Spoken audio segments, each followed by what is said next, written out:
Dulu lo tegas bro, tatapan lo tenang, langkah lo mantap, lo ngomong seperlunya, tapi orang langsung dengerin. Sekarang, lo gugup, tatapan lo gampang goyah, lo susah fokus, gampang cemas, dan entah kenapa, ada rasa minder yang gak jelas asalnya.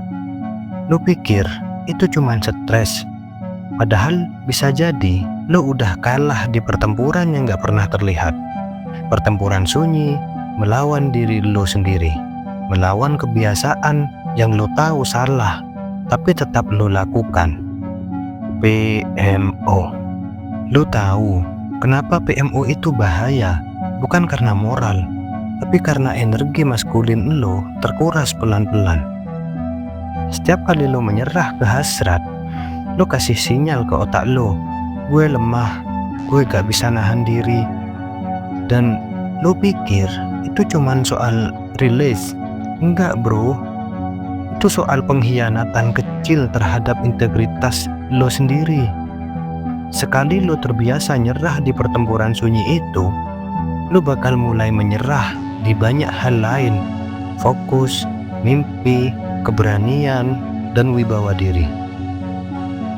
Bayangin, lo lagi di depan cermin.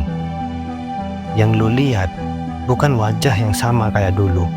Mata lo redup, bahu lo turun, aura lo mati. Kenapa? Karena lo ngelakuin sesuatu yang bikin lo malu sama diri sendiri.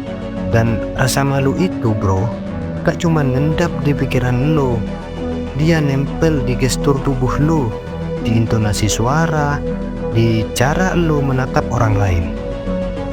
Itulah kenapa banyak cowok sekarang kelihatannya pucat secara batin, bukan karena kurang gizi, tapi karena mereka kehilangan api di dalam dirinya.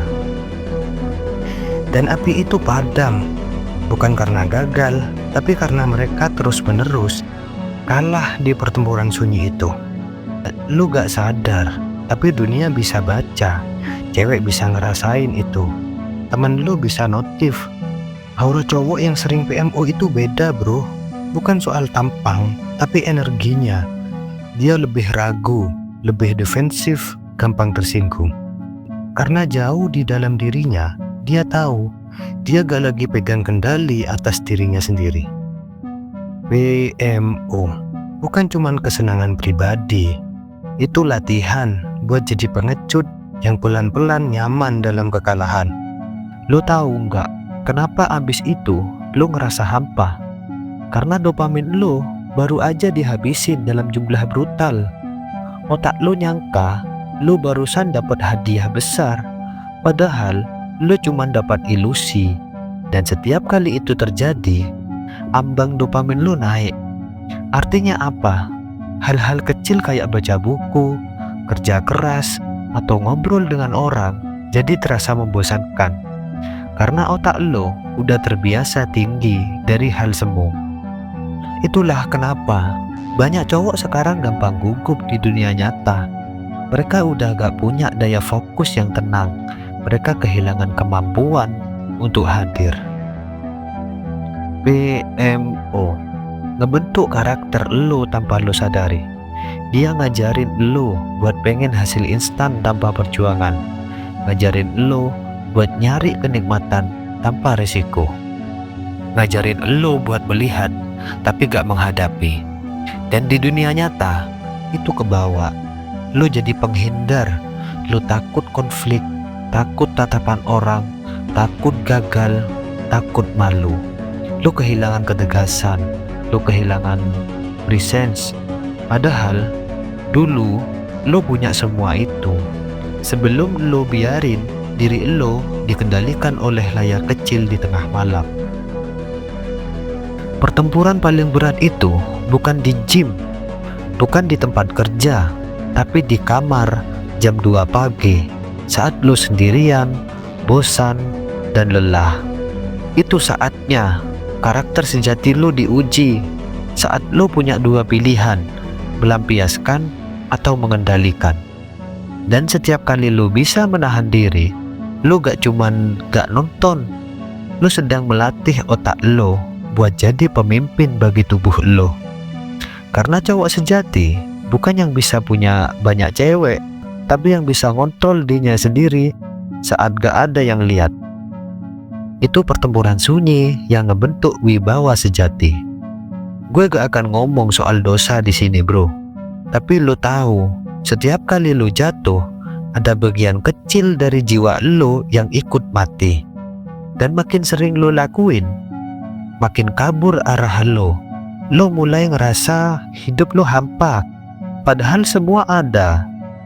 Karena lo kehilangan koneksi sama sumber energi sejati, rasa hormat terhadap diri sendiri. PMO bukan sekedar ngerusak moral, dia ngerusak inti spiritualitas maskulin. Kesadaran bahwa lo punya kuasa atas hidup lo. Jadi, apa solusinya? Bukan sekedar stop PMO, tapi reclaim diri lo. Bangun pagi, mandi air dingin, keluar dari kamar, temuin dunia nyata. Lakuin hal kecil tapi bermakna. Olahraga, baca, nulis, kerja.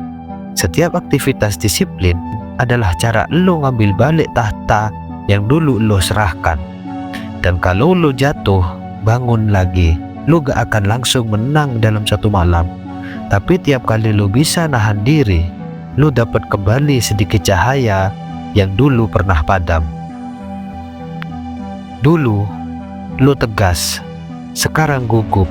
Bukan karena dunia makin keras, tapi karena lo berhenti berperang. Tapi kabar baiknya, bro, pertarungan itu belum selesai. Masih ada waktu buat lo bangkit lagi, buat lo reclaim diri lo yang dulu berani menatap dunia tanpa takut. Ingat ini baik-baik, bro. Yang lo lawan bukan layar, bukan godaan, tapi versi lemah dari diri lo sendiri. Dan setiap kali lo menang di pertempuran sunyi itu, dunia luar pun akan mulai tunduk pada pancaran wibawa lo. Lo gak butuh validasi siapapun. Yang lo butuh cuman satu hal, disiplin untuk gak mengkhianati diri sendiri. Karena dari situ, kekuatan lo lahir lagi.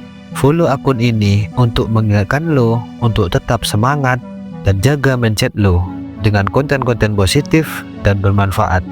Semangat, bro!